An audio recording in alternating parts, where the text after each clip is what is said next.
Thank you for being a friend. Travel down the road and back again. Your heart is true. You're a pal and a confidant. And if you threw a party, invited everyone you knew, you would see the biggest gift would be from me, and the card attached would say, thank you for being a friend. Welcome to Tuesday Night Golden, guys. I'm your host, JD. We're just like the Golden Girls without all the sex appeal and less cheesecake today. But what we've got tonight is a great panel, great show, and a great topics to go over. First, I'm going to introduce the panel. The first guy I'm going to introduce over here, he's from the Lone Star State himself over there. How are we doing down there? Man, JD doing great tonight. Excited to be here live on The Golden Guys with Anthony Snyder, one of the best, along with my buddy James DS. There you go. Good job, Ryan. DS, how are you? Welcome back. I'm great, thanks. Yeah, I was rushing to get back in time because I've missed a couple in the last month or so. And Anthony, good to see you. I missed the show where you were on the last time. And I caught some of it live on the chat, but really, really good stuff. So I was excited to hear you're going to be on tonight. So yeah, thank you very much. Yeah, it's fun to be back. And it's great to have Anthony side. We're going to put Anthony in the opening too. We just have to think of a character for him. We'll have to go over that with him. Something with a dinosaur has to happen. Yeah. We got to do like a Jurassic Park thing or something. Maybe the guy gets eaten in half at Jurassic Park could be Anthony. I don't know if they get a quick gif of that. That'd be funny. Good having everybody here. And if you guys know what we have going on, I'm going to introduce Mainframe probably later on in the show. We'll start out with some show and tell. And we're going to talk about Mainframe Comic Con a little bit because we've got a host, a hall host over here. We've got a panel guest and panel show down here. And I will be on several times throughout of it, behind the scenes most of the time. But there we go. So, Chris Barrett. JD, before we get started, man, you're right. You saw one of the best in the chat. Chris Barrett is here tonight. Let's go over that chat real quick. We've got a humongous group of folks in the chat. We got Ruben Guzman. Good to see you, Ruben Guzman. If you ain't first, you're last, he says. Chris Barrett shouting the Barrett 316. Ricky Markstadt, the guy that created the Comic Core Discord, he is here live. One of the coolest guys I've known for a long time who loves him some Golden Age and OG art as well. His name's Alex the Comic Hoarder, one of the best. We got Knights of Old, our good brother Michael. Man, I wish you were here tonight, man. I miss you always. Comic Mag Musings, good seeing you, Comic Mags. Mag Musings. We got the Stream Element spot. We got Jam Bo Comics is here as well, and man, they're excited. JD, no doubt about it. Well, I had a question. One of the times we keep talking about the first horror cover. Now, DS? You say it's what book? Well, all right. So we're going to get into this again. I'll give you the quick what I said. I don't care if there's a superhero on it or not. If it's a horror cover, it's a horror cover. But people don't want superheroes on a horror cover. So then for me, I think it's probably Dynamic Comics 8 or maybe Punch 11 or 12, all of which predate Front Page, the one shot. So I think Dynamic Comics 8, we'll go with that, 1944. So it can include like the Flame on Wonder World Comics that Will Eisner cover. Well, people tell me no because that's a superhero. Otherwise, I would go with Our Flag 5. Okay. That's from 1942. That predates this stuff. And yeah, the Wonder World comics. This is 39, but it has a superhero on it. The Flame is there. Yeah. So I guess they don't non-superhero on that because Dynamic 8's 1944. That's probably the earliest, or maybe Punch 11 or 12. Punch 12 January 45. Now, this book I've been on the hunt for, and everybody knows it. I found one. Fantastic. This is the book that this is a toughie. This one's impossible to find. I would say that $1,000 a point is underselling it by about 90%. I think it sells. I mean, what do you think? I don't even know I've never seen one in person. I think I've seen one in person. I think Gator had one time. Anthony, have you ever had this book? I think I've had it once, yes. One of the best Lou Fine. I think this is. We were talking about the best Lou Fine cover the other day, and I just throw this up there as my favorite. I think that's the best comic book cover of all time. Yeah. Okay. So, and it's a robot cover. It kind of crosses over everybody's. Yeah, I mean, they don't ever come to market. There's a 9.4 heavily restored on Comic Connect right now. It ends in 3 weeks. There's a reserve on it, and I'm sure it's sky high. But you know, if it was like an unrestored, like a CGC Blue Label 2.0, I would realistically see that going for 15. Tech 31 price probably. I would say 25 grand probably. I said a 0.5 would hit 10 grand if it just came to market with a Blue Label. That would be the cut. And if a 2 ever came out, we're talking 25 grand at that point. Yeah, I think it's Tech 31 level. Yeah. Okay. Because I was talking about this book for the last week with some I mean, if you're into Dark GA, that's like the Action 1 of Dark Golden Age. Is Fantastic 3. You know, Suspense 3 is up there too. Those two are battling for the first spot, but I really think Fantastic 3 would outsell Suspense 3, honestly, head to head. I would say probably because of the scarcity of it. Yeah, it's scarce. It's Lou Fine. It's much earlier. I think it's in 1940, January of 40. It's not it's Schoenberg. I mean, yeah, Schoenberg versus Fine. It's interesting. Yeah, it's a good topic because I know some people. I know well for one reason is that I've been really looking for that book for a friend of mine, and it's next to impossible for me to even locate a guy who's willing to sell it. I know a guy who's got one, but he said it took me 10 years to find it. I'm not waiting 10 more years to find another one. So anyway, that was that. So we talked a little about, he mentioned right there, there's a 9.4 restored. A lot of what we're going to talk about tonight is conservation of the books versus restored or in addition to restored. Now, conserved books is the newest, outside of the pedigree label, the newest label I've seen done by CGC. Tape on interior cover used to be restored. Now I see it as conserved. I think the conserved, keeping the. Did they change the label on that yet? I thought they were going to make a new label for conserved. But the new conserved label is more of a gray-looking banner. You know how they got the blue and the purple and all that. It's gray, and then the pedigree's the new black. The black and white. Yeah, yeah. I've got a bunch to send in for that pedigree, but they're all modern. Well, not modern. Bronze age, silver and bronze. Western pen collection, bunch more. I bought 5 more pens. Knight's been here. He's not here, but he's in the chat and he said seems high for that price. Right away he starts. It's good stuff. So conserved isn't necessarily restored. What conserved means is that you're conserving the actual integrity of the book. That's my 10,000 foot review. Now I'm going to ask this from different people. One, Legend, you're a big fan of conserved. You think it's an important part. Yeah.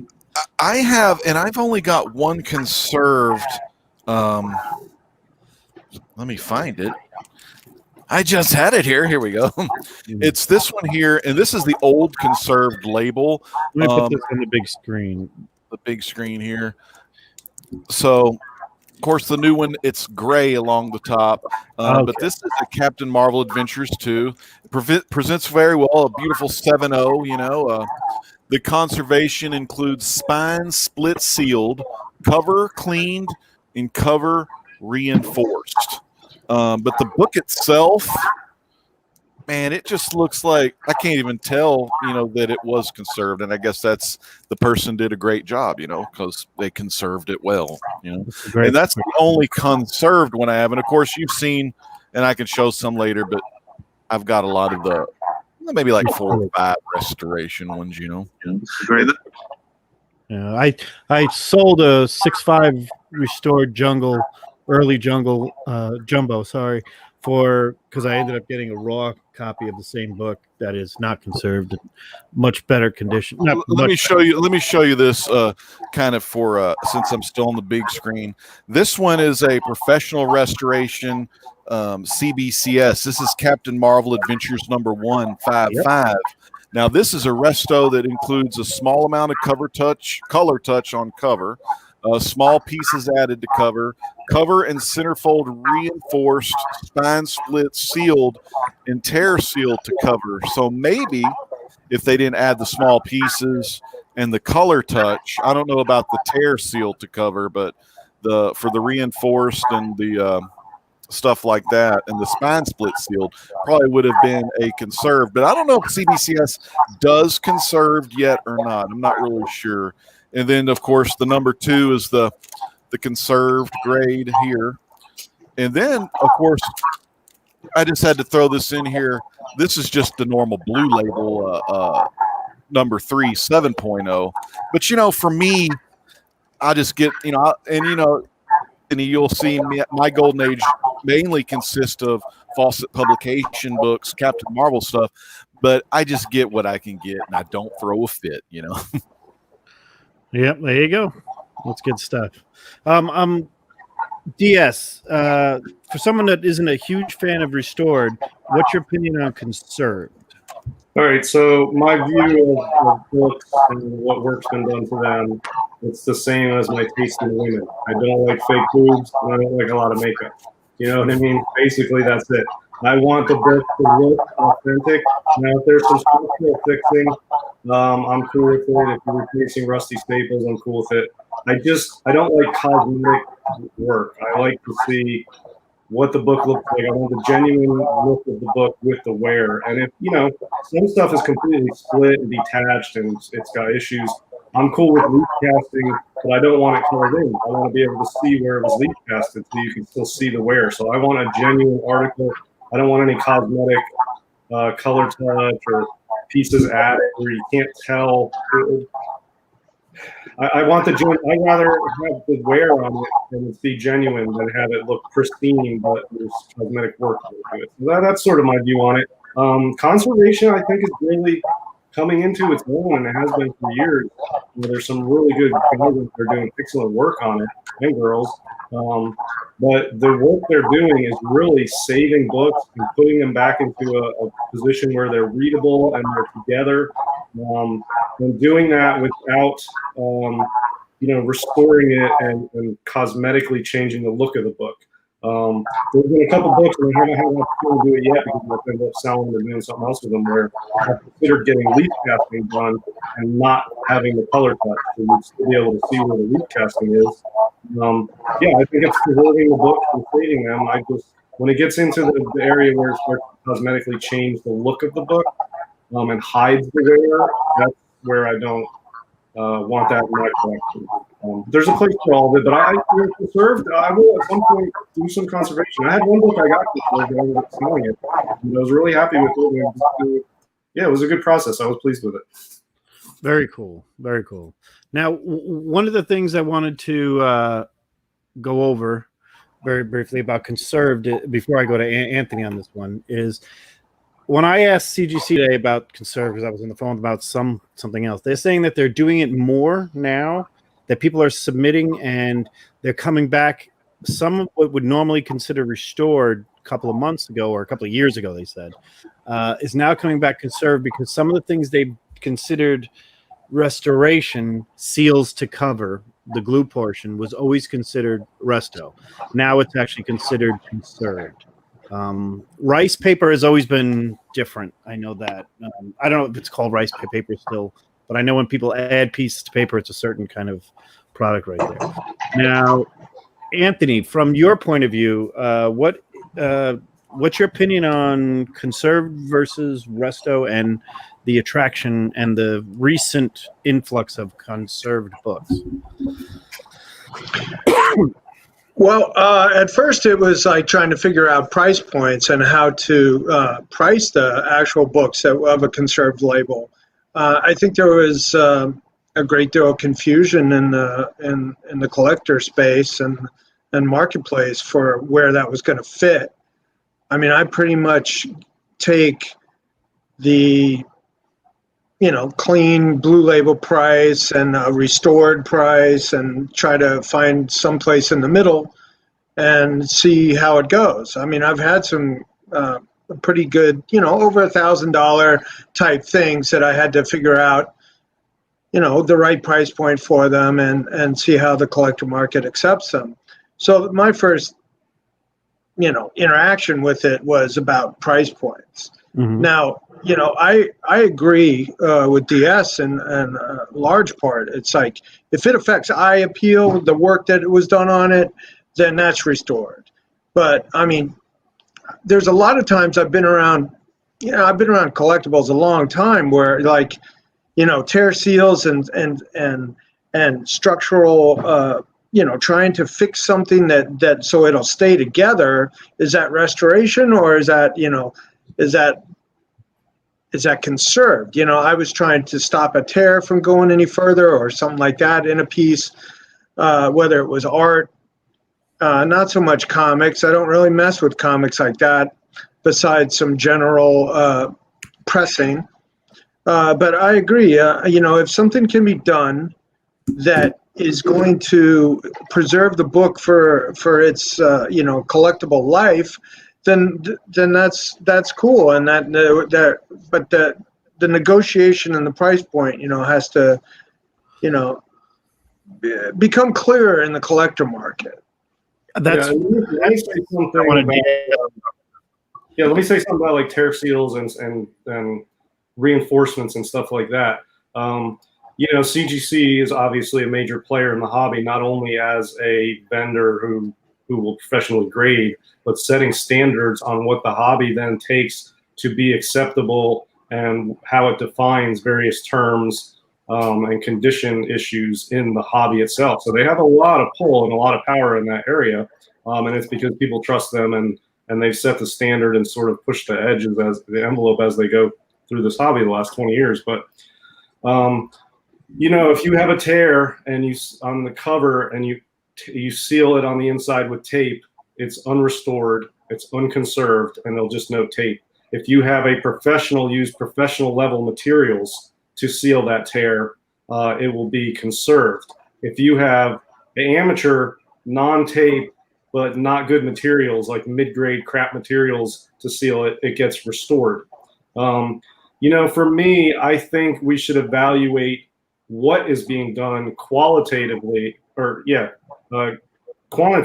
instead of qualitatively. It shouldn't matter how it's done. It's of what's being done. Is that resto or not? Is a tear seal resto or conservation or not? If it is resto, then it's resto. It doesn't matter if it's tape or glue or professional.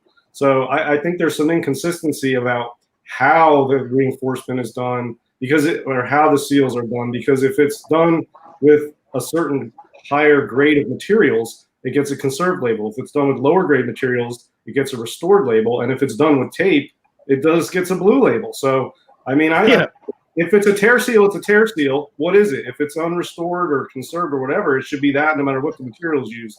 So that's the issue I have with how it's being graded as conserved versus resto. And especially with giving tape blue label. I mean, that would be the lowest grade material to seal tears or reinforce or do types of things like that. So, I think there's some inconsistency. I'd like to see that change. But that's currently how it's done to my understanding. This is, I want to share. This is a Type 3, not quite golden age, but before most of the silver of the same era. This has tape here and up here. Now, I don't care because this is one of my favorite covers of all time, and I'm going to buy more of these books because it is my favorite cover especially of the title, of the run, of the wholeness with you, outside of Silver Surfer 4, done by the same guy. This is, I would consider this restored, my personal opinion, because this tape here is holding this whole thing together. And right here, this tape right down the spine here. I've had a couple of books with this. I've had many books with this where the tape is on here and it is holding it together. I mean, it's holding it on there, and there's a lot of tape on the interior. So I'm not grading this one anyway. This is my reader copy of a cool story. But I was going over this and I said, if tape is a blue label now, like you said, in some cases they'll just indicate it. You have that legend right there. That one there, yeah. That's tape on the interior of the cover and tape on the interior, and it got the blue label. This is, of course, the first Captain Nazi and first part of the Captain Marvel Jr. trilogy. Yeah, I mean that's sealing tears and reinforcing areas. What's the difference? Yeah. my opinion, that's what it's doing. That's what it's doing. It's if doing that is restored, then it's restored all the time. But I have issues with how they grade tape too, because if there's a tear that you tape closed, they will grade it as if the tape's not there, and they'll grade the tear. But then they will also grade down the tape. You can't grade down both. Either if the tape's fixing the defect, then grade down for the tape, but it's curing the defect. So you want to see that consistent. Then don't grade down for the tape because you're pretending it's not there. You can't double whammy a book for the tape. So there's all kinds of issues here that I'm not cool with. It's not a huge deal, but I think there needs to be some changes to it. Now, as price pointing and value goes, a purple label used to be a kiss of death for everything, and a lot of people still call it that. The PLOD, JD, purple label death. And I get that. I personally don't really. If somebody has a restored Adventure 34, I'm not going to care. Or another book that are very, very hard to find. On a Silver Age, it's definitely different. Obviously, I'm talking straight gold, Golden Age restored. I don't really have a bigger problem, but I think I get good value with getting some restored. Now, conserved, if Resto, you go by the Resto price point where you take off, let's say 50% for this part, or if it's amateur, you take off 70%. There's all these different and stuff that pricers use. I just say if you're more, whatever you're willing to pay for it, pay for it. But that's just me, because I'm not a dealer like you, or I'm not doing that for dealing purposes. When I see conserved, I see them go for a little bit more of a closer to the blue label, but it's definitely below. What is, if the book, let's say, is a $40,000 book, whatever it is, pick one. I don't know, pick one. I've got a good example if you want to talk about this one. A 40, let's say, a good grade, a very good grade, which is one of my favorite things. I use the VG. It's a VG. It's a 40. And if it's a blue, it's this price. If it's restored, what do you have there? For example, oh, good, Chamber of Chills 19. Okay, so we've got a 5.5 in that. Let's talk about that. The conservation is piece added to cover, tear seals to cover, and centerfold reinforced. So this was the book I had. Okay, so that's the one that you sent in, right? And yeah, this was I had the Resto removed and the work done professionally to make it conserved instead of restored. And what was the restored grade? Huh? What was the restored grade? Restored, it was a 6.0 okay. purple, and now it's a 5.5 conserved. And the price point I sold this for was higher than, I priced it higher than what a restored I thought would go for, but well under what a blue label would go for, and it sold quick. So that told me that, especially on a book of this level, the conservation label didn't hurt it too much. And, it's a big book, but, conservation is not a killer like the Resto. I would have got probably like half of the blue label on the Resto label. But I got more than that for the conserved, but I priced it under what a blue label would be by a fair bit. So anyway, what did you have removed on it, DS? Well, it had tear seals and cover and centerfold reinforced. Okay. But old CGC, and this is the discussion I had with them a couple of years ago, I guess.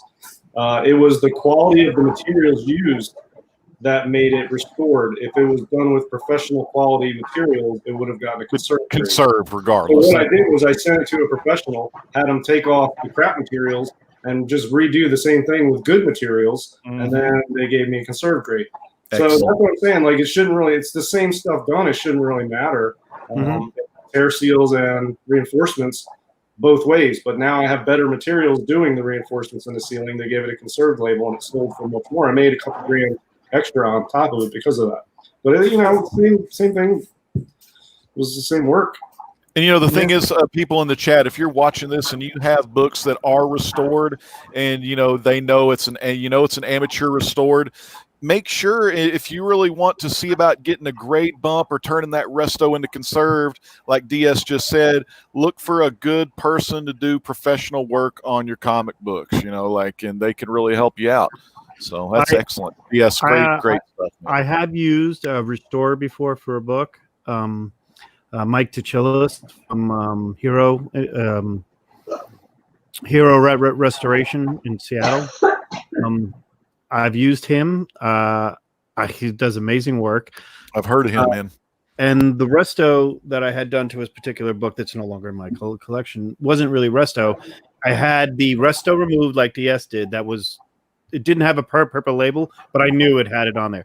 It was professional restoration originally. And I said, can you remove the professional restoration and do a conserved approach at this? And that's exactly what Mike told me. He goes, well, this looks like a professional job done on the Resto. It wasn't professional product. He said the hardest part you have with Restored of getting restoration removed is amateur restoration is the hardest to remove. The most common thing you'll see right now is Sharpie in the black, and that's what it is. And I hate to say it, it's never coming off.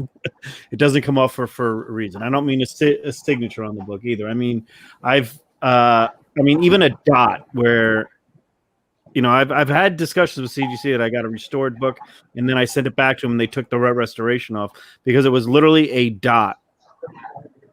And I said, it's not on a black spot. It's on a white spot. It's obviously, and they said, well, it's still a Sharpie on the cover. I said, I understand, but it's no different than a date stamp on a secondary level.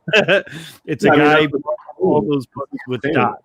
It could have been just an accidental marker drop on a freaking book, Well, I use that as a possible solution, but I bought about 8 books from this guy, and they all had that dot on it. And he put a little dot on the corner of each of his books to know which ones were his when he was younger, versus his brothers. So, in the library business, if you go and look at those Louis L'Amour Western books, you'll find an occasional dot on the back pages, and that lets the old timers know that they've already read that book at the library. So I love those little techniques like that. I thought you were going to say you loved Louis L'Amour. L'Amour's classic. Don't get me wrong. One of the best Westerns, if not the best Western author. I bought a Battleship story by Louis L'Amour, Battleship story, non-Western. I thought it was really cool. Ooh, all right, damn good. I think he did 2 of them. So Planet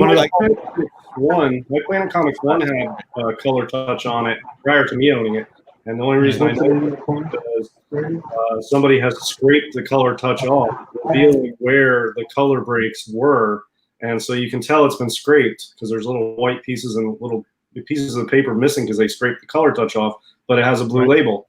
I'm fine with that because we have revealed where the wear and the color breaks were. Now it obviously looks slightly different than it did before because it's been scraped after it was color touched, but it brings it back to showing where the wear on the spine and the one crease on top right corner was. That hurts the grade, but the color's gone, but there's paper missing, but it's where the wear was originally. So, I'm all for getting rid of the cosmetic stuff and taking it off. And if it required taking off so much of the spine that it had massive holes, I would be in favor of getting that leaf casted structurally. You can only do structural leaf casting to maintain the conservation, and then get it sort of put back together in one piece and get it conserved.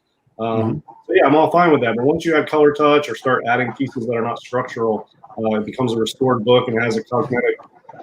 It doesn't look like it should. It doesn't have a genuine look to me. It's just my personal preference. So the second most common conserved thing I see outside of seals to cover is replaced staples. I don't know if that's anybody has experienced that, but I have bought a book or two that I said, boy, that staple's real nice. And he goes, it's probably replaced. I bought a book at C2E2 that had a staple replaced there. And I can only tell because the interior cover, the centerfold had rust on it and the staple had no rust on it whatsoever. Pretty much the guy said it was staple. I was going to say, that's something I call minor conservation, but it's still conservation. It's the integrity of the book is intact, just the staple being replaced. I think that's the second common one. I think, in my opinion, that is the seals to cover replace staples. These are the most common. I think have you guys experienced that as well? The most common that you've seen as far as Conserve? I've never dealt with the staple replacement on Conserve, but mine would be the whole, cover reinforced, cover cleaned, and spine seals and stuff like that. But I've never had any experience with the staples stuff before. Yeah, if you have staples replaced, they'll give you a conserved label. And if you have rusty staples that are bleeding into the paper, the issue to think about is do you send it in and get the blue label, but those rusty staples are going to continue to eat away at the paper, or do you change the staples out for the health of the book and get the conserved label? I think the conserved label in that situation is the better route to go. Some people just take the staple out entirely and you'll get a blue label. It'll say staple missing or staple removed. And some people will add staples, staple it off center where you're not replacing them, but you take them out and restaple it. You get a blue label and it says staples added after manufacturing. And that's a blue label. So if you replace the staples in the exact spot, it's conserved. If you replace them sort of on the book, you get a blue label with a note. That's what I'm saying. Like, that's not, they're either replaced or they're not. What's the difference how close they are to the original holes? That's what I think. I don't know. And if they're replaced, that should be better than if they're completely missing too, but it's not. So there's some stuff that needs to evolve. I think I don't know what direction it's going to go, but. Well, that call I just took was from a friend of mine that's pretty high up in exactly what we're talking about. So I wanted to know when you told me the subject, I want to know, okay, well, what's the origin of this topic? I mean, how did Conserved come about? And I was told that it was an interior idea that they had been kicking around for a while, and there should be some sort of middle ground. And, some high-end dealers and auction guys were consulted because they didn't want a book that wasn't altered, superficially to, take the hit financially, because, it is about money to us. He insists it's not about money to them as a grading service, but it is about money to us and those dealers. So there was a certain lobby that did occur to make this come about and give the industry this different label, and they liked they like spinning out these different labels. Because there's an origin of the company being from the coin side of it, that there were different labels in coins and different eras of coin grading, and even to the specifics of people like to collect certain eras of grading in coins because that's when they were doing the best. That's when they were really tough, or they were really rigid in their standards in a certain period. So that was interesting to me. So it is about, it came about internally with some outside lobbyists, let's say, but, as long as we're dealing, this paper was manufactured, it was disposable paper made with disposable products. These were not acid-free paper in any way, shape, or form. So, when it comes to conserving the book so it doesn't fall apart anymore, that's where that line is drawn in the sand to what I was told. So and this is from a guy I've been friends with for 30 years. So nice. And Anthony, you bring up a great point, because the original CGC labels, supposedly back then, they always said that that's when they were grading really hard. And then, so even in the comics, it's like some of those original CGC blue labels, some of those are really highly sought after. So exactly right. I've heard when I get an old label, I put it up as an old label. I think there's great selling I think there's point. something to that. Mm-hmm. I mean, the company wasn't as big as it has become. It wasn't as saturated. It wasn't, there was only a certain number of graders, and maybe the consistency was tighter then. Mm-hmm. I mean, I tend to disagree with some of CGC's lower grading tiers. Mm-hmm. I think I just keeps.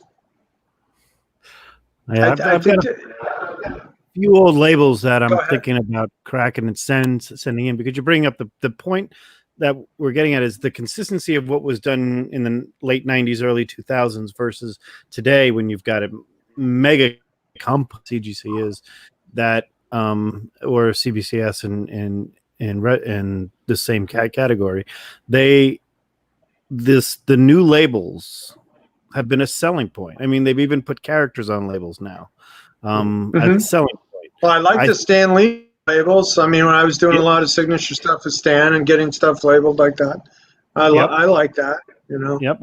I mean, I was debating on when I do crack and clean and press my Avengers 1, I'm going to get that Avengers on there. I mean, I'm just lazy and don't want to do it right now. It looks pretty good and it's 5.5.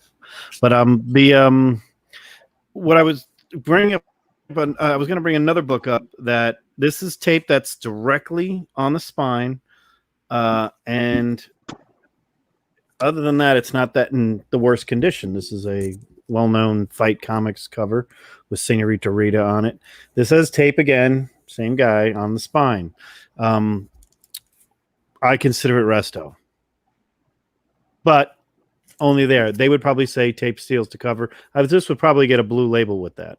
So I don't think it would get a purple label because of the age, but I don't know. It's Fight 43. If everyone wants to look it up, it's a fun book. It's a great one to have. Yeah, I've got my Smash Comics. I disagree that it's Baker, though. I definitely don't think it's a Baker.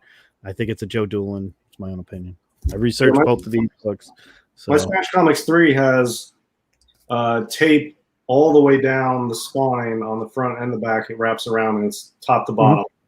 And it's done so well and so long ago. I'm not sure when I bought it or when I submitted it to CGC if it actually had been split and retaped, because it's so expertly done. There's a line that you can see on some part of it, but other parts can't even see it. So I wasn't even sure. I was like 50-50 on whether it was even split at one point, but it has tape all up and down. They gave me a blue 2.5, just noted tape on front and back cover, basically. Okay. Yeah, I mean, look, I know there's collectors that hate tape. If you want to call it Resto, that's fine. I don't think it's not a hidden thing. I mean, you can see tape, so I don't think it's not hidden. So to me, it's not Resto, and I don't have a problem with it for the same reason that CGC gives a blue label, is because tape has been forever used, especially in the old days, to fix tears and issues on books. So tape is something that's been around the hobby longer than all of us. So I don't personally have a problem with it. Do I want a perfect 9.0 Golden Age book with white pages, pedigree, no tape? But I mean, there's not. So the fun of Smash Comics 3 with tape is not like there's a plethora of Smash 3s out there to pick from. So yeah, I'm all right with the tape. Tape it darkens and damages the paper over time. The old tape does. It's not archival, but you can get it removed. Tape's not a deal breaker for me, but I know a lot of collectors don't like it. And JD, I think they consider it Resto, is just why. I mean, I don't have a big problem with tape on that book, particularly because it is doing what it's doing. I do see that a lot of the collections, a lot of the books I have that with exactly what you're talking about, tape's going right down the slide that's wrapped around, and it's very. There's so much yellow into it because of the age, because these were done and probably taped in the 50s probably. And a lot of them, from what I gather from, I spoke to a guy, and this is gonna dates him. He says that when they were on the rack, he gave me this example, they used to hang like this, and they used to have clips that they would put these on, not like today where they are really hard, but he used to put clips on them. Yeah, sure. A lot newsstand clips. Yep, newsstand clips were here, and that always teared. They didn't unclip to give you the book. They would just pull it down, and it would rip right here, and it would start to split right down there. And eventually, that must be what happened to my Police Comics 1. My first Plastic Man has that same. That's like missing part of the cover. Yeah. Is that a hard I have a fun tape story I want to tell. About 20 years ago, I got a call. and it was with Mike. And a guy in Atlantic City said he had a Captain America 1. And so me and Mike drove down to AC to go see this Cap 1. And like I said, it was about 20 years ago. And we got there. The guy owned a pizzeria, so things were pretty greasy in there. But he brings out the book, and the entire cover was taped. The entire cover, taped front and back. Right? He had run tape over it as a means to preserve it and his thinking at the time. And the thing turned like a piece of cardboard, the front cover. The entire cover was taped. And, he didn't think, he did anything wrong, but we couldn't buy it at the time for the amount of money he wanted. But the entire front cover was taped. That was, I still remember that. Old school lamination technique on that. Exactly. Yeah, that's a good way to put it. It was laminated manually. Here's another one. I don't know if this is a Smash Comics thing or what, but this is a Smash Comics 5. Okay. Another early one to find. The other one I was talking about is 3. This one also has tape. Yep. From bottom all the way up. And I can't tell if it's been split or not because it's not. You can't tell, but it goes all the way around to the back. And then on the inside cover, you can see at both staples. Yep. There's tape. Yep, and that's one of the things that I was going to bring up. Is every time I open up one of those tape books, there's tape by the staple. Maybe we have the same guy we buy them from, but yeah, I don't know. I got this one off of Heritage, but these early Smash with Bozo the Robot are so cool. But this one has spine reinforced with tape, and both staples inside reinforced with tape. But it's going to get a blue label. You know what I mean? And if you take the tape off and use some other materials, it'll get it restored. And if you take that off and do something else, the same area, it'll get conserved. So that's what I'm saying. Where there's inconsistency, it should just be the thing done should be judged a certain way, irregardless of what's used to do it. Maybe the grade would be higher or lower depending on how quality the work's done. But clearly, this has reinforcement at the staples with tape and along the spine. So I don't know. It's going to get a blue label, and it's less ideal than some of the Resto or conservation work that would be performing the same task. I don't know. I don't know what people think about it, but I think it's inconsistent. Yeah. One of the I think it would be interesting to see, like, forensically, if there are a lot of books like that, because that looks like it was done by an adult that was trying to care for his books that he loved. And, but it wasn't considered, detrimental to the value. He just loved his books and wanted to conserve them in, maybe in the 60s with a 40s book. Oh, it's got a name stamp on it. Maybe that guy, John Hernandez, or what? Is it Hernandez? I think it's like Hernandez. Yeah. Maybe there's a pedigree, a tape spine and staple pedigree out there.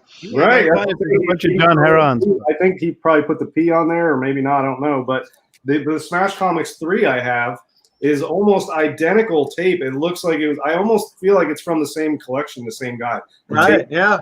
It's the same age. It's the same, done in the same quality, the same manner, where it looks like it's been done very carefully. Yeah. It's on exactly the staples too. Smash 3. This is Smash 5. They look identical on the tape. That one doesn't have one stamp. But I mean, I almost think they came from the same collection. Has anybody? That's interesting.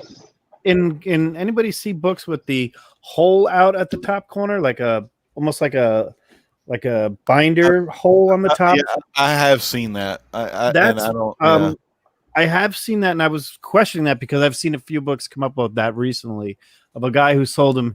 He said that the shop that they used to do in the late 60s, after that, was a periodical store, not a comic shop, but they had older books from the Golden Age, and they put a string through them all. So you could see them when you walked in. Now, I've asked people about this, and I've heard this story from other people that it was in Minnesota, It was at a pharmacy in Minnesota, and it's every single, like they said, almost the entire run of some of the Marvel books, of some of the timely books, are just with holes. It was just a mom and pop store that did it. Yeah, mom and pop store out of Minnesota. I was just pull it down. Did the kid just pull it down if he wanted it and break through the hole? That's what I asked them. How did it work? And they said they just pulled it off. The ring. Oh my God! Pulled it off. Jesus. I called Bill Nelson on this. I don't know if anybody's dealt with Bill up in Minnesota, but he said there was a Baker book I found, a Diary Secrets that had this, and I asked him, I said, what's this hole for? Because it makes no sense. He goes, they used to put a string on it there, and then you take the string down, pull the books off, and put them back on. He goes, this was the early 60s. He goes, this was, JFK time and everything else. He said everybody was getting the comic books, but he said the retail, small little pharmacy shop, anything that was old, they were selling secondary instead of, which was really not very common, to sell them. They just did it. And he said the guy just wanted to get rid of all his books. I've seen this hole. I've seen the what they call the clip mark on there. I've seen the rope marks on the inside. I don't know if you've ever seen that on the inside of the books at the centerfolds. A lot of times the wear on the centerfold is from them hanging on the similar string where they would pull it off. I've seen that as well. And that's actually a lot of newsstand books had that. The newsstands had strings going across like this, and then they fold them over if they didn't have enough space, if they ran out of racks. Because almost, if you think of Hudson News is crowded with books, just imagine what it was in the 50s when there was no, when television was in its infancy, or modern television, I should say, in its infancy with the networked televisions and comics and everything, periodicals, whether it be a pulp or a comic or a Motor Trend magazine or something like that, they were hanging them that way. So conserved is more of a premium than restored. We've all agree on that.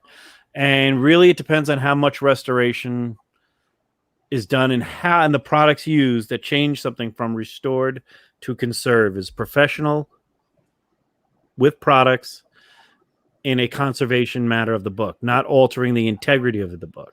So that's the criteria that we're going with here, and that's we are canon. So whatever we say, there's an ethical dilemma from my subjective point of view in all this too, and for my collection, for books that I personally want to own, I have certain standards and certain requirements, and that's what I go for. But especially if you're collecting Golden Age, almost all Golden Age collectors are also selling because the stuff's expensive, and you got to sell stuff to get new stuff. Most of us can't just buy and keep everything. Right. The ethical dilemma comes in when some of these inconsistencies lead people to do certain things with the books because the label will change colors and they will get more money out of it. And it's almost like if you partially destroy or deface a book, but it moves it from a purple to a blue, or you can make more money on it. And so I think some of these inconsistencies are leading people to do things that are not healthy for these books, and because it will get more money on the market. So I don't know if this was considered when they came up with all these different ways to grade. I'm specifically talking about CGC with their labels and their grading standards. But what's happened is all these little issues that we're talking about drive people with specific books based on the unique condition of that book to do certain things to change the label color. Like tearing off pieces of a cover where there's glue, and now it looks much worse, but it'll get a blue label because the glue's gone along with half the paper on the spine, and it will sell for more. Is that I wouldn't do that. I feel like it's unethical to deface the book to get a color change on the label, but this is how the inconsistencies in some of the grading standards are affecting the hobby in a way that can be damaging at times. And it's not always people sending in completely detached Fantastic Comics 3 to like Kenny to get it leaf casted and fixed and put back in a nice condition. It's people tearing off paper to get rid of glue. It's people, doing things that are damaging books because the label color will change and then people want to pay more for it. Not always the best thing to do for the book in the long run and for the hobby, I think. But these decisions are being made because of the inconsistencies and all the intricate interplay between these condition issues, I think. And that's something I don't hear a lot of people talk about. And I don't know if that's something that CGC or some of the people who are more seasoned in the hobby think about as the grading standards evolve with regard to resto and conservation. And you were talking about the restoration, and that wasn't your thing, but I guess I was going to send this to you, but I guess I won't send it now. Let's see that again. Hang on, Legend. Maybe next. Maybe what next. Is that? I think we've heard of that book. We've seen that book, right? Yeah, this is my classic, man. I got this bad boy years ago. One of my guys that watched, and I never thought I would have a Wiz #2 like this, man. Right. And he messaged me. He said, "Legend, your book's on eBay right now." And I was like, and at the time, I'm trying to get the complete collection, my Fantastic Four run, do all that. And it's like, "What book you talking about?" He says, "Wiz 2." I said, "Man, get your ass out here. Yeah, book ain't on there." And it said, "Man, it is, and it's a price. It's a pretty good price." And I looked at it. It's like, I had to have it. But that one, man, that has like professional grade. I mean, it looks like a freaking mint. It's a 7.5. It's got all the restoration you can think of, even trimmed, on all three sides. But man, one of my favorite characters of all time, my dad's favorite character of all time. And I love Captain Marvel Fawcett stuff. So it's just one of those things I had to get, Yeah, one of the you brought something up about Restore that we didn't when you mentioned it. Was it the trimming? Trimming was a cancer for me. Yeah. I'm sure Anthony can remember this. Remember the New Rochelle collection when everybody went crazy for this phenomenal collection of late 50s, some pre-code, but late 50s, early 60s books, X-Men's, everything all the way down. And every one trim. So it was hard when they brought the collection out and you saw it all. And I bought one. I bought an X-Men 2 at the time, and I get it graded, and it comes back 7.5 restored, and I'm like, what the hell? Restored? No restoration. It says trim, and it was a slight trim, but it was micro trim.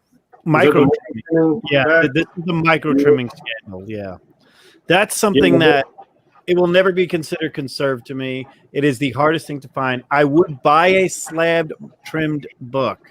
I will never buy a raw book that I think is trimmed. Yeah, so me trying to convince somebody it's trimmed is next to nothing. You have to hold up. And I don't, I'm with you, man. I don't like trimming.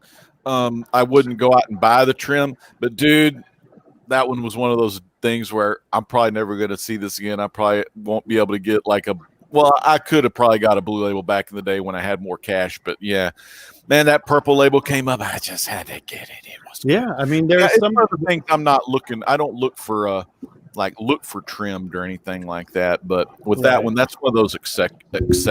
Well, a lot of really people afraid that this was trimmed when I bought it. I was very afraid that this was trimmed when I bought it. A lot of people like Superman, but Captain Marvel's my man. I know where that art is. Yeah, the art for this, I've seen it at New York Comic Con. You did?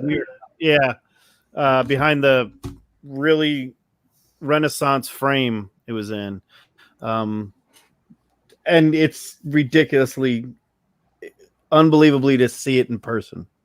Anthony, is that over at your house somewhere? No, it's not at my house, but I used to be friends with a guy who owns it. Wow, that's so cool, man. It sold what, about 7 years ago?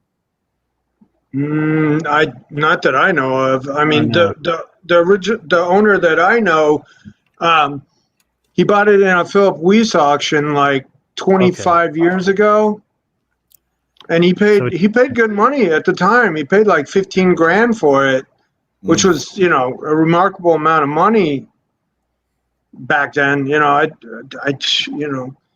The things that I would spend 15,000 on were very, I was limited at that time.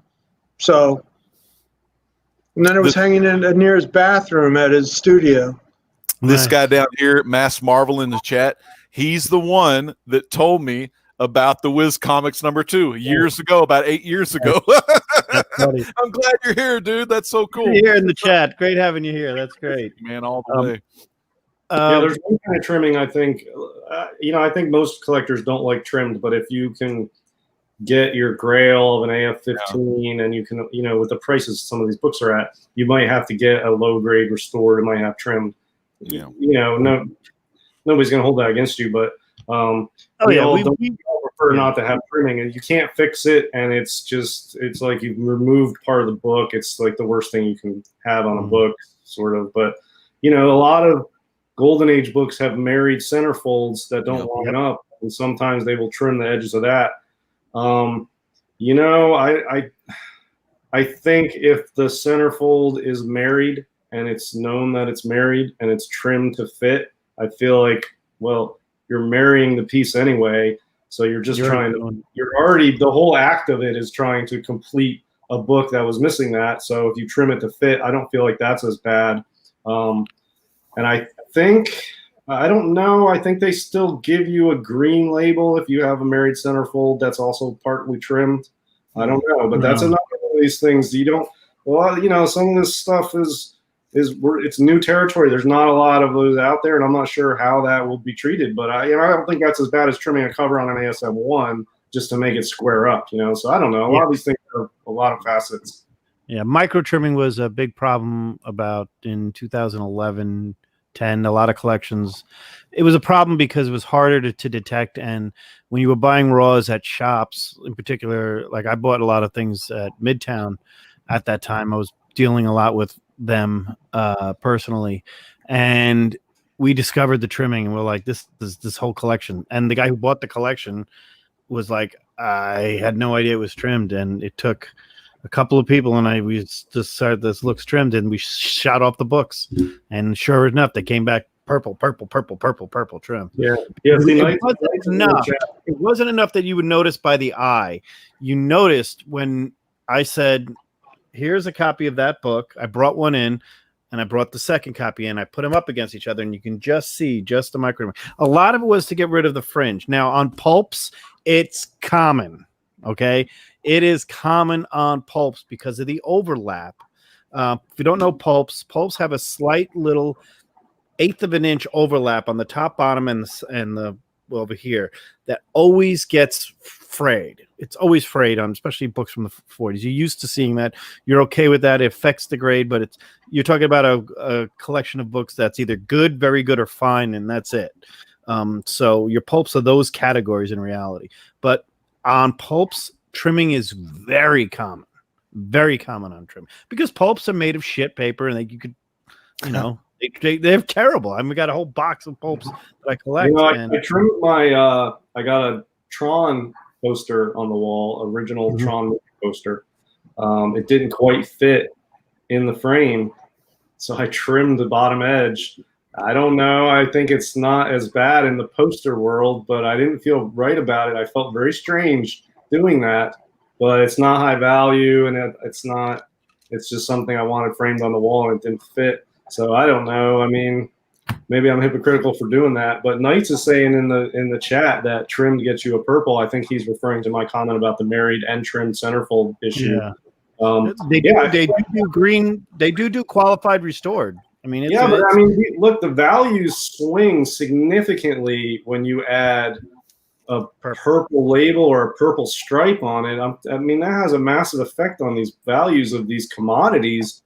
This stuff, major swings in money here that it needs to continue to be refined, because there's a lot of money at play on Golden Age comics these days, that the slightest little thing like this makes a huge difference. We're talking, it could be $20,000, $30,000 difference on a low grade book, depending on what, early timely or something. I'm dating myself, but baseball cards in the 80s, I used to go to this Scholastic book fair outside of Topps' headquarters in New York, and it was in New City. I'm sure Anthony's got it. And we used to buy baseball cards in the uncut sheet, take them home, and cut them. Yeah, try to cut them. All the time. always cut. Yeah, you try to cut them to a good way. And I can tell you this: Cal Ripken's rookie card, I probably had 5 copies, and I kept one on the uncut sheet, and that was worth more than all 4 of the other ones combined. Because everybody's like, "What the heck is this little line?" And I could tell them exactly what I did. I said I didn't care. I was cutting them out because I was putting the checklist together, and of course, the checklist had dots on every. I drew on every one of those things. Now, in comics, what I didn't ever trim a book in comics. I've never even touched a knife or a scissor to it, such a scalpel to it, scraping stuff off, but never anything dangerous like that. I think the most dangerous thing we touch with comics nowadays is 4.4 millimeter Mylar. Right now is probably the most dangerous razor blades that have ever come around. I got a whole box of them. Well, I did at one point. I had a DC #1, and it had some obvious color touch on the spine, and I sent it into CGC to get the color touch removed. And I'll tell you, I did it once. That's it. That was, I mean, they just, you talk about altering a book, and they're like, oh my God, they just, they took the color touch off. And all the paper that was underneath it. I didn't like it. I didn't like it. Look into them, and they didn't scrape the paper. It looks like the color touch was at the staple. It was worn and tore, and the paper was ragged, and it had been touched up. It looks like they used a Q-tip with some type of solution of something or other, and got as much off as they could, and they still had the slightest little bluish tint. And then I got a blue label, and it still had a note that said small amount of color touch on cover. And this was years ago. I learned at that point that on Golden Age books, they will allow the slightest amount of glue or the slightest amount of color touch on Golden Age books and still give you a blue label. I didn't know that, but they didn't scrape the paper. So the paper wasn't missing, but it had a slight little tint, but you could see where it was. Not there. It was a weird thing. I don't know. That's what I'm saying. It's weird little intricate things like that. Yeah. What are the, like we talked about earlier, the most common color touch you see is amateur. That's the truth. Yep. And that's not going anywhere. Sharpie isn't going anywhere. It's a shame. Flare markers. Flare. Yep. I mean, things that have. When I was 10 years old, and that bottom of my FF1, that black square, man, I had to fill it in. Yep. I mean, I was telling a story last week. I color touched all my original books. Dang. I bought. I had a Tales to Astonish collection. I was young. I was in early 20s, and of course, 27 was in there, and I bought it from a guy that I knew drew on every cover, and the face of the ant had a smiley face on it. Hank Pym's face was sitting there, and he's all colored in with like missing teeth and glasses. I mean, it was just the way it was. And I remember sending that book or calling Mike Tichillis at Hero Restoration not too long ago, about maybe 2012, and I said, I don't know if this could be it. Can you take off ballpoint pen and tees and glasses? And he said, no. Anything amateur is next to impossible to remove. So, yeah, I got one Legend. Appreciate this one I bought, and I didn't look it up carefully enough, so this was my fault. Not a huge book. It looked really nice. It's got some color touch you can see on the spine there. Yeah, and on the edge over here. Yep. But I've kept it because, and Legend, you'll appreciate this. This is from July of 1940. Okay. And this is a Fawcett book. So on the back cover ad, watch for this coming out next month. Special edition comics. Nice. Yeah. That special edition comics, man.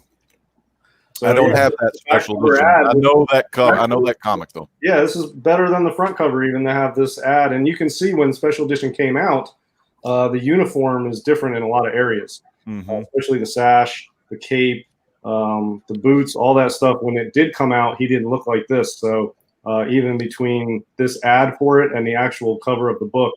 That predates this one here. Yeah, being his first solo, like all Captain Marvel story inside. That's a kick-ass book to have. yeah. So I just kept one of my favorite things about Fawcett. Yeah, My favorite thing about Fawcett is all Fawcett does on the back cover is sell more Fawcett stuff. On every Fawcett that I love. I mean, it's so funny because in Naoka the Jungle Girl, there's one where there's an ad for the Captain Marvel, Mary Marvel, the one where she's flying. Trying to sell you a typewriter here for the kids to learn on. Kids today are doing at home learning. Back then, they were doing it on typewriters. Exactly. Imagine that. Imagine we were doing. We couldn't do virtual. Another damn typewriter on that one. They're really trying to sell. Yeah, that the Wiz, because I know had the typewriter on it. One of the before we get into mainframe, and my main computer at work, I have a huge file that's just of ads that I love. Like, look at this ad. This is so cool. Maybe Avengers 1 or FF1 or a lot of the Marvel stuff. I love that stuff. Love it. Awesome ads. They're just freaking throwbacks. Yeah, I hate all the ads. The problem with collecting Jungle Books is they were meant for mature audiences. So a lot of what you get is, do you have foot itch? And it's a picture of a wriggly foot in black and white. I have one of those. It's about athlete's foot and changing your socks. How about that female massager ad? I love that one. The female massager. That's the topic we're going to do. We're going to look for the ads. This is great. The ugly blackheads out in seconds. Here's one for fat men and women. This is for fat men and women. You can chew gum. You chew this gum, you lose weight, and you look like her. So that's a preview of a show. And that's for fat men and women. Fat men and women. Oh, okay. But it's fat men and women who are normally overweight. They will be amazed to discover the safe, pleasant, scientific way to lose ugly fat and get a slimmer, more attractive figure. And this is a direct quote from a medical doctor. So wow, doctor said that. It's in quotes. So I mean, this is legit. I won't know what happened to this gum. It faded out, but apparently back in the day, it was 25-day supply was $2.98.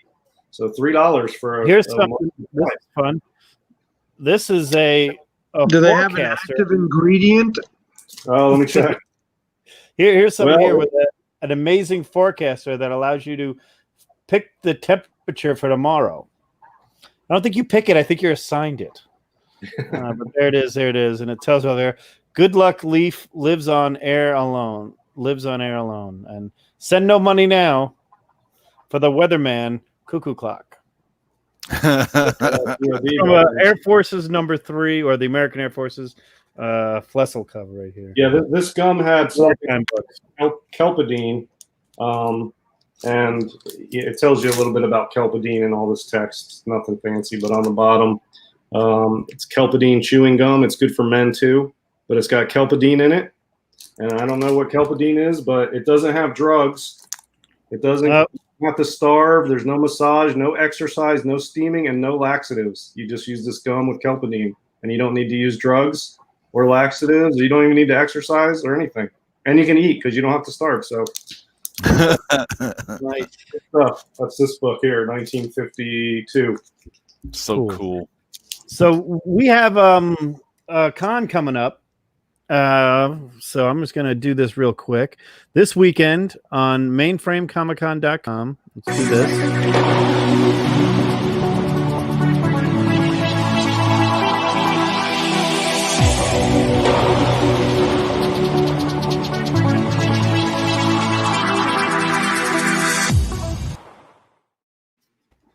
All right, so we've got Mainframe Comic Con coming up this weekend. We've got a lot of guests.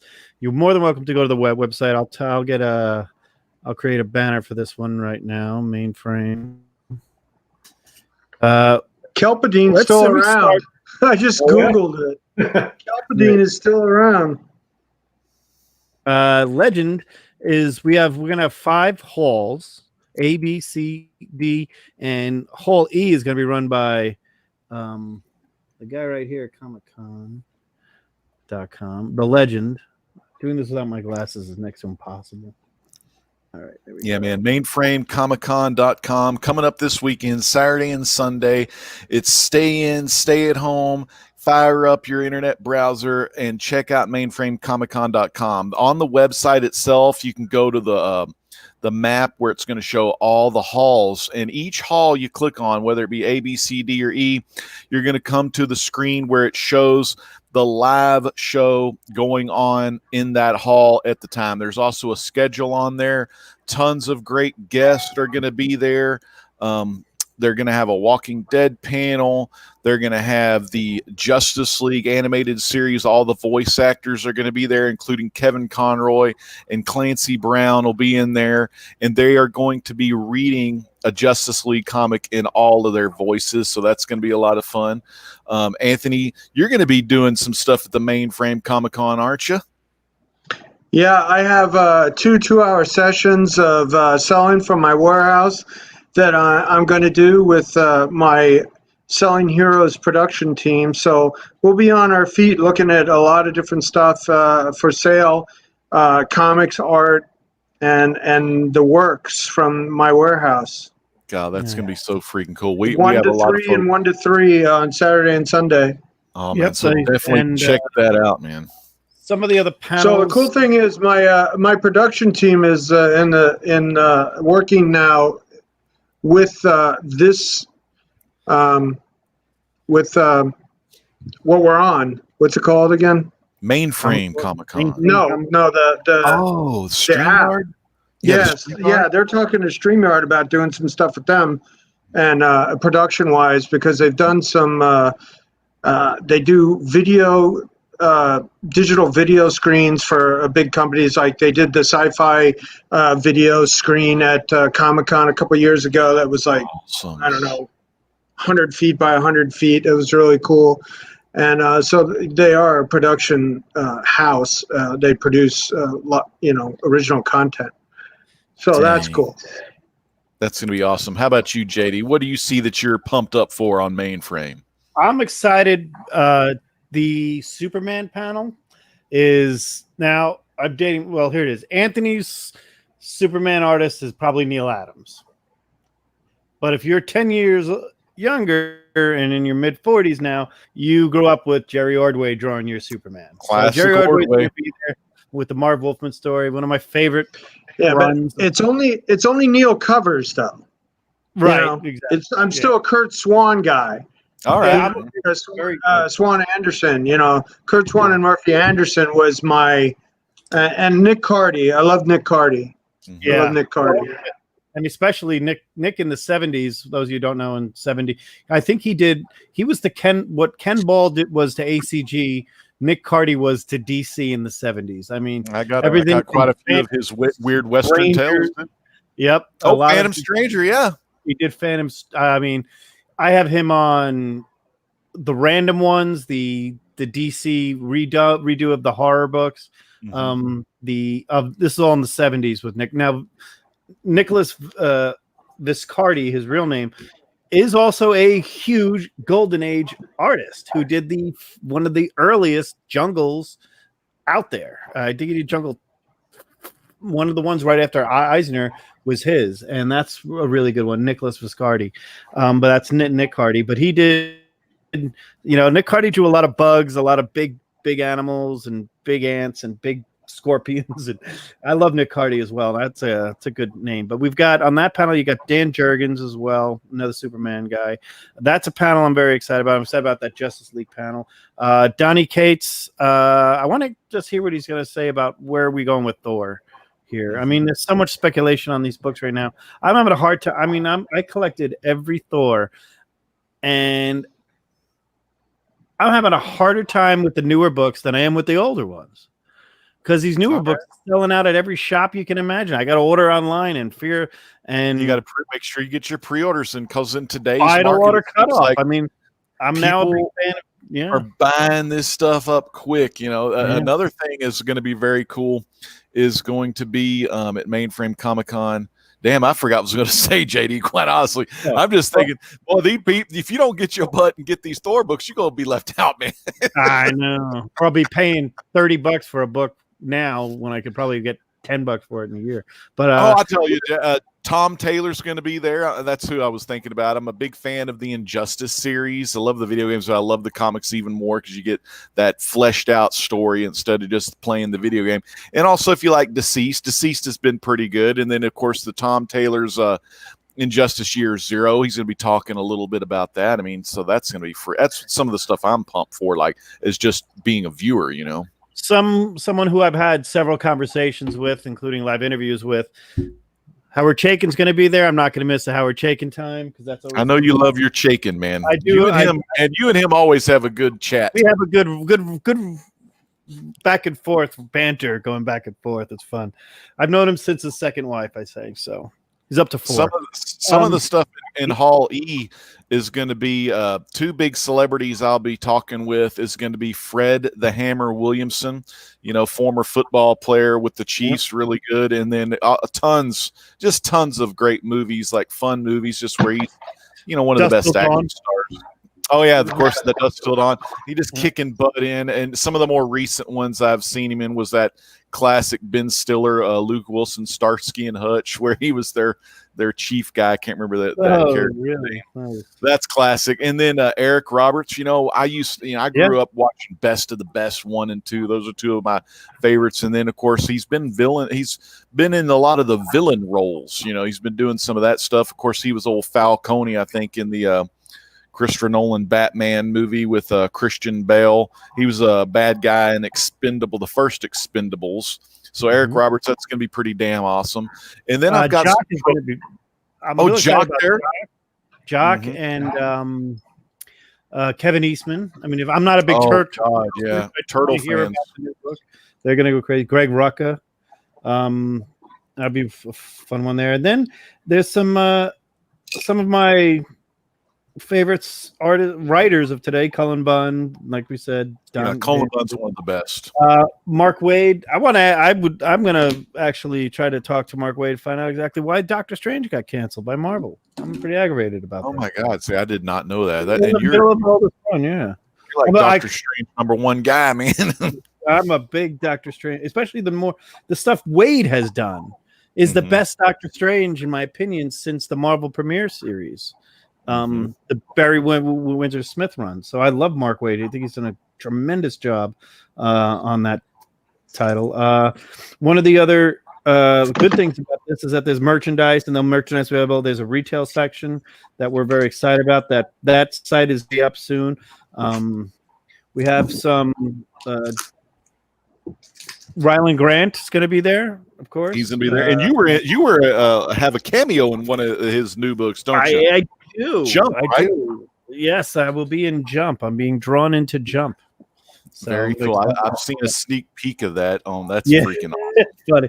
I'm a bad guy, so that's for all you pro wrestling I'd fans. like to encourage everybody out there to make the adjustment to virtual Comic Cons because this happened today.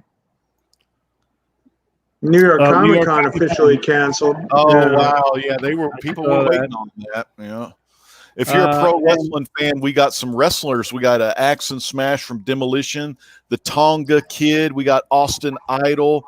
We have Dan the Beast Severn, good UFC champion, NWA champion. So we got some pro wrestlers there. God, JD, this thing's stacked, you know. We have some great hosts: Jay Washington, John Suntrist, Troy Jeffrey Allen. We have a lot of people that's going to be helping us out. Word Balloon definitely going to be there. Splash Page. John Suntrist. I just talked with him last night in a Zoom panel. One of my favorite people to talk boxing or anything with, to be honest with you. Oh yeah, he's a fun guy. He's very knowledgeable, great guy. Al Ewing. I'm actually want to hear Al Ewing's take on. The Immortal Hulk run and see where that's ending up. I know that's a very popular run. But Mainframe Comic Con this weekend on the website down there. Check it out. It is free. It is a charity-based organization, of course, with money going to the Hero Initiative. We are real excited about it. We think this is going to be a lot of fun. And I think everybody's going to be Zoom. No, nights. The way it's going to go, there's 5 rooms: Hall A, B, C. So you'll have to pick and choose which one you want to do. And don't worry if you miss one. We will work on getting replays done later on. We're working on everything else. We don't know what we'll be going with there, but as far as the time frame of it, it is all day, all night. It is going to go long. It is going, always does. And we have a lot of dealers, a lot of art. Anthony's going to be showing us, and we're really excited about that. I will be keeping an eye on that next. Maybe I'll get a little allowance bump for my wife maybe on Friday. Maybe I'll be able to pick something up because there is some stuff I'm always interested out there. I always do time payments. And yes, and I'll say this. Anthony has only Mike Mayu has ever shipped something better, but Mike Mayu shipped me something, a double panel spread, and I explained how he shipped it. He said I shipped it. He shipped it to me the same way he ships his work back in the day. So he had some of that old. It was plywood in between everything. But Anthony is. I will tell you this: if you order from Anthony on a Monday, you might get it on a Wednesday. It's that fast, and I'm 1,500 miles away. His priority. Yeah, I try to turn over all my orders. If we get it in Monday, it'll be packaged Tuesday, and it'll be picked up on Wednesday. And I try to 1 day turnaround. I mean, I employ the people to do it, so yeah, that's them doing their job. Nice, very good. Anthony Perdue, I love this when he brings this. Drew late 40s Tarzan daily strip. You are correct. He's a big Hal Foster guy. So it's that's the Tarzan stuff. I just got a collection of from Russ Manning. Stuff came out of a house or whatever. I got his file copies of the stuff he did. Their stats, of all the stuff he did, and then there was about a foot of stuff, and it was all production stuff in his envelopes addressed to Russ Manning. And I've just been putting that up this week. But then there was an envelope of Bern Hogarth production proofs. They weren't stats from the art, but they were proofs from the syndicate, and it was all reference for Russ Manning. So the Russ Manning reference was the Bern Hogarth stuff, which is my favorite stuff, in ever in my heart. That Bern Hogarth Tarzan book, that color one that came out in like 72, 73. That really, the hardcover, that went from the whole story, the shipwreck and the death of the mother and father and on. I love that book. Like, that was my favorite thing. And, Nick Cardy stuff, one of my favorite things about him was, he did hero stuff and he did a lot of horror stuff. And I loved when he joined the two worlds, that famous Superman cover where a voodoo witch is stabbing a voodoo doll, and Superman's outside the window, getting it, feeling the pin through his chest, where he crossed over a horror hero. I love those covers that he did like that. Well, I will have to, as far as we always want to do a show on Bronze Age books, but I put Nick Cardy up there as the Bronze Age DC workhorse, at least the early from 70 to 75. He's the workhorse. I mean, he did DC was in the habit of doing sci-fi stuff. He was doing that as well on some of those. I forget what they were called. It was a DC book, Weird Tales or Weird something in the 70s. I was out there. One of my could have been weird Western tales. No, he did do a lot of weird Western tales. I know that. Yeah, I got those. Unexpected. That's a great. I have a Jonah Hex cover for sale. Oh yeah, I do. Jonah Hex cover. I'm a big fan of Jonah Hex. I do love Jonah Hex. I got all the weird Western Jonah Hex, and I got all of his volume 1. I love Jonah Hex, man. He's one of the best. I got All-Star 10, 9.6. I'm addicted. Look at that dog.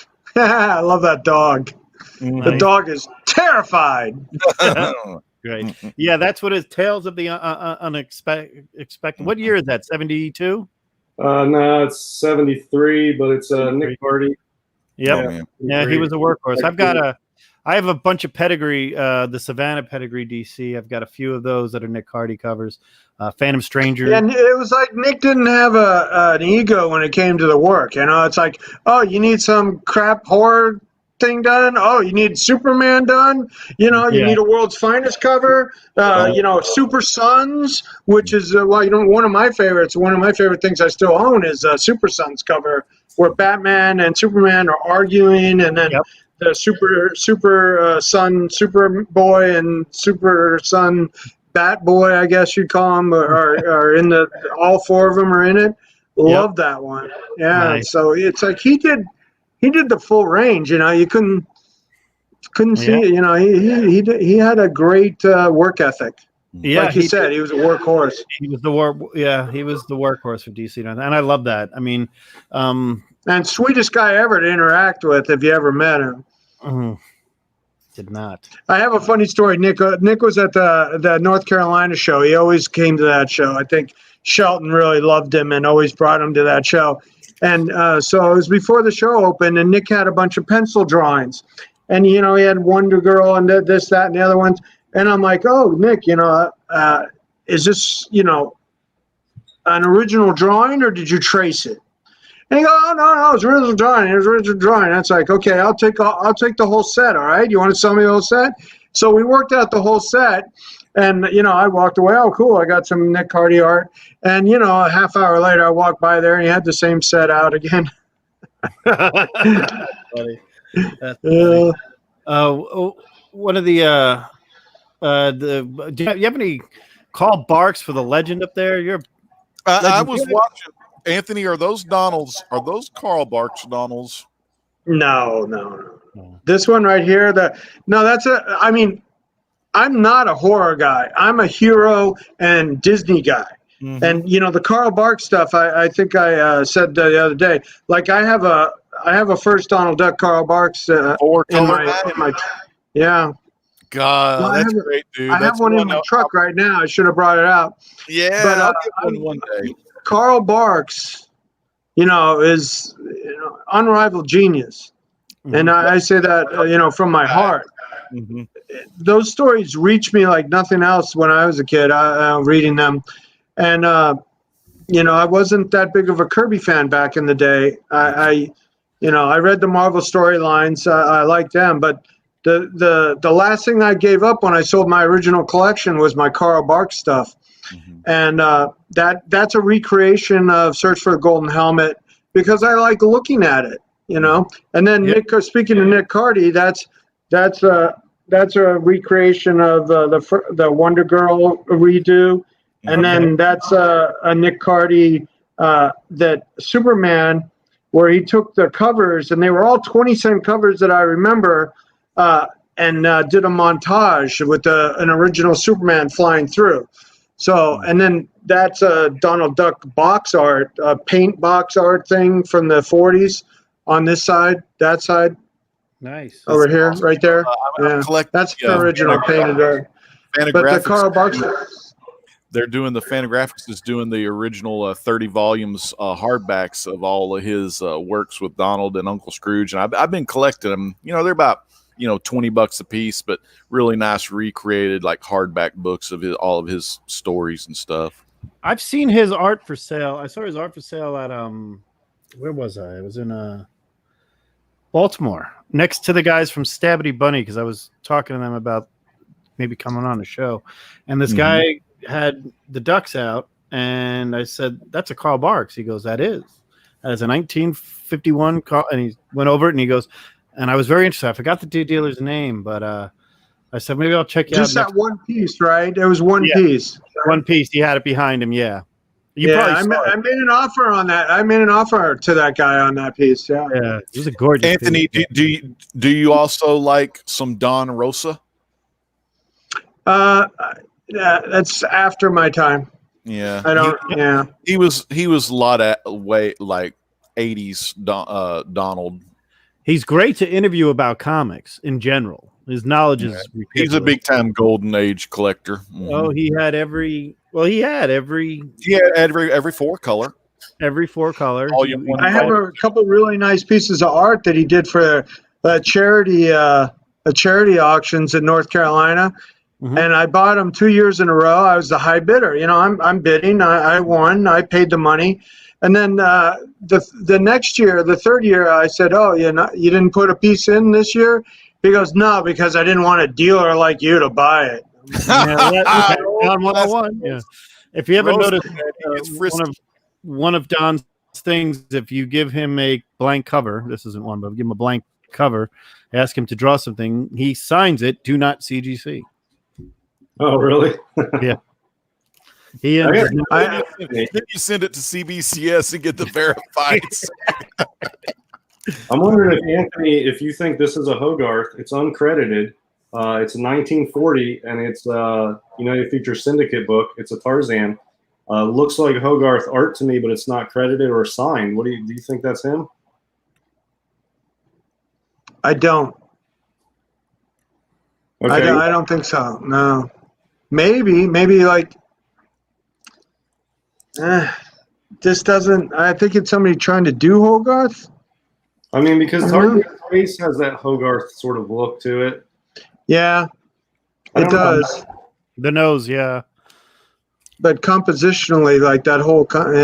Yeah, but I mean, it's a United Feature Syndicate book from 1940. Makes me think, and it's a Tarzan, so it makes me think it is him. But he always signed it. Always says Hogarth on it. Yep. So I never knew for sure, but I suspected maybe it was, but it couldn't. So I don't know. That's why I was asking you what you thought. There was one for sale recently, Hogarth, that was on one of the auctions. Maybe Clank, because I was on it not that long ago. That was really good.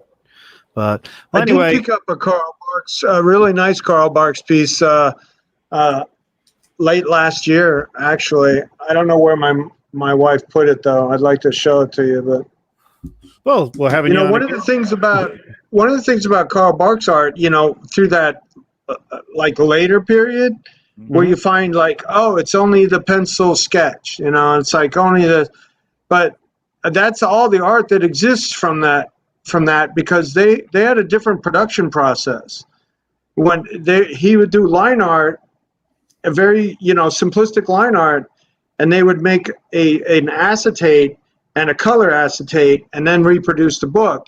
So there was no finished pencils. It would just be like a cell drawing because they were making, that was a higher end version production manner to produce the cover. So there's these simplistic pencil art, but that's all the art that there was from that process. Then it was an acetate and then a color acetate. So they would do it like a animation cell. Nice. And that was much more expensive to do at the time. And I guess, for results where they were producing covers that looked like animation. So very cool. Well, again, this weekend is Mainframe Comic Con. We'll be doing that again. I want to thank everybody for being here. Thank the legend. Thank Anthony. And thank DS, of course, for being here.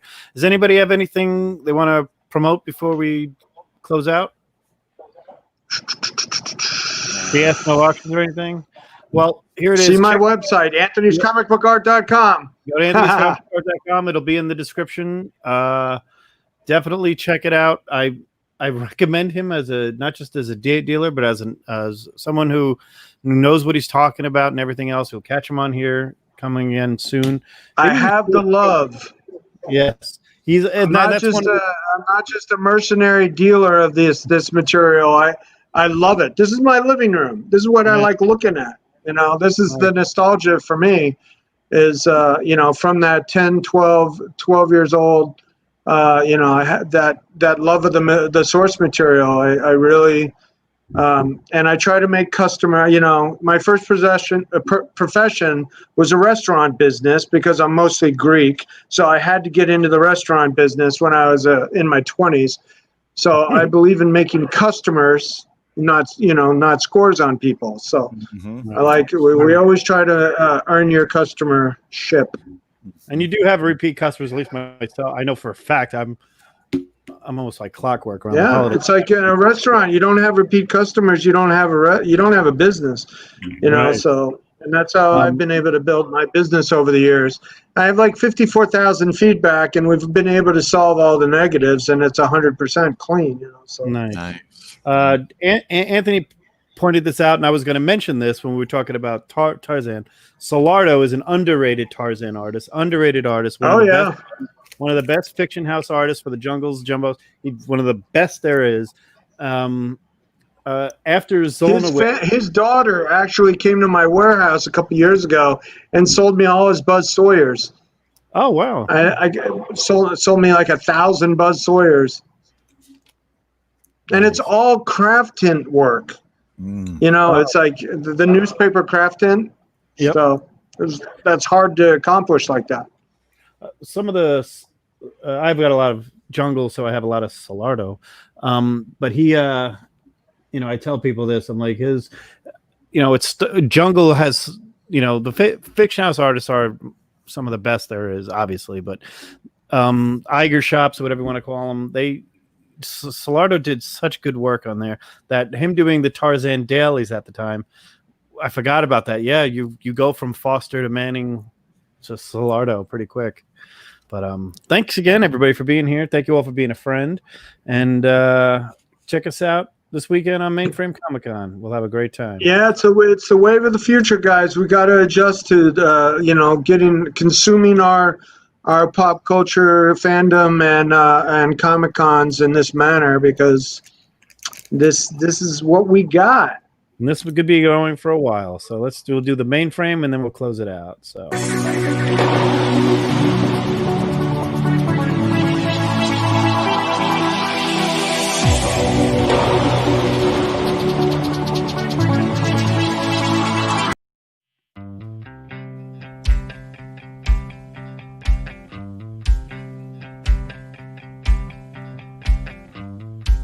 Thank you for being a friend. Travel down the road and back again. Your heart is true.